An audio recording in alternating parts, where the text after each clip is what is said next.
Hey guys, welcome to the second segment of the Drive-In Broken Bat blog. I'm Corey Mansfield. I am absent Mike Pelletier today. Mike had some stuff going on. He couldn't make it, so I'm flying solo today. Lots been going on in the Arena League world. Last night, the Philadelphia Soul lost their first game of the season to the Baltimore Brigade. It was a very close game. I know the bettors were not happy in Vegas, as the final score was 31-21, and I believe the over-under was 106. So it was about half of that. Obviously, on the blog, I talked about getting pressure after the quarterback. Baltimore was definitely able to get pressure after the quarterback. They had a late interception by Virgil Gray, who really sealed the deal. I mean, Dan Rodaba he was pressured a lot of game. At the end of the game, he got laid out.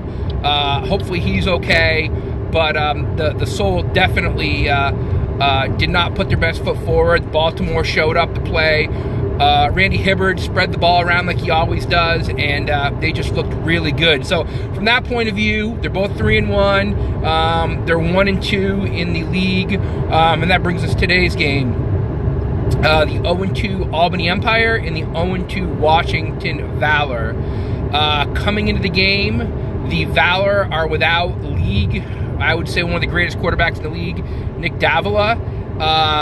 If you watched the game last week on CBS Sports Network, you'll know that he got laid out into the boards, and he is going to miss the remainder of the season. So step in Warren Smith Jr., who will be their quarterback. He's got some receivers out there. Chris Duvall, Rod Windsor. I mean, he's got some weapons out there. He can, he's played before for Spokane. It's not like he's a newcomer to this league, but he is definitely going to be under the gun with the Albany Empire pass rush. Joe Sykes is going to be, getting after him. It's going to be a great game tonight. Last week, the Albany Empire lost to the Baltimore Brigade. The end of the game, the Empire were driving to win the game. They fumbled a quarterback center exchange. Baltimore recovered, and they ended up winning the game. Albany has had little mistakes here and there that have magnified, cost them the first two games of the season. They need to play perfect football tonight. They got to go out there and show that they are not an 0-2 team. The big thing for them since we last talked and had our last episode of the Drive-In, Joe Hills was added, arguably the best receiver in the league. Last year he was Tampa Bay, comes over with Tommy Grady. They look like they're going to be a very, very good duo in the league. Previous to last week's game, they had 100 touchdowns in 2 seasons with Jacksonville. Last weekend, they got 4, which is pretty crazy. But you're going to look for more of that this week from them. Wes Mawia, I think, has to get involved with running the football.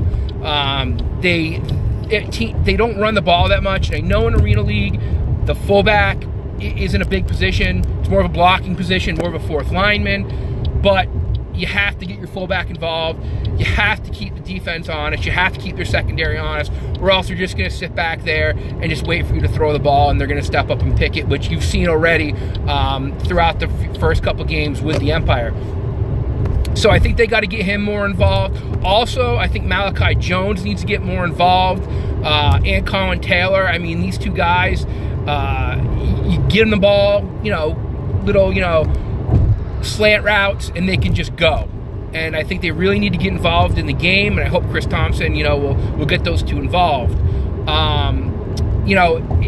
The Empire, the one thing I wanted to talk about was the great Empire fans. I mean, the first game of the season, it was really awesome. I mean, there was almost 14,000 fans at the Times Union Center. It was rocking. Pyrotechnics when the team went out. Touchdown Eddie Brown was there. Antonio Brown was there. I mean, these guys put on a show. I'm already hearing tonight it's going to be close to a sellout again. I'm loving it. So, I mean, if you haven't checked out Arena League football yet, if you haven't come out to Times Union Center, get out there, check it out. It's going to be a great game tonight. See you later.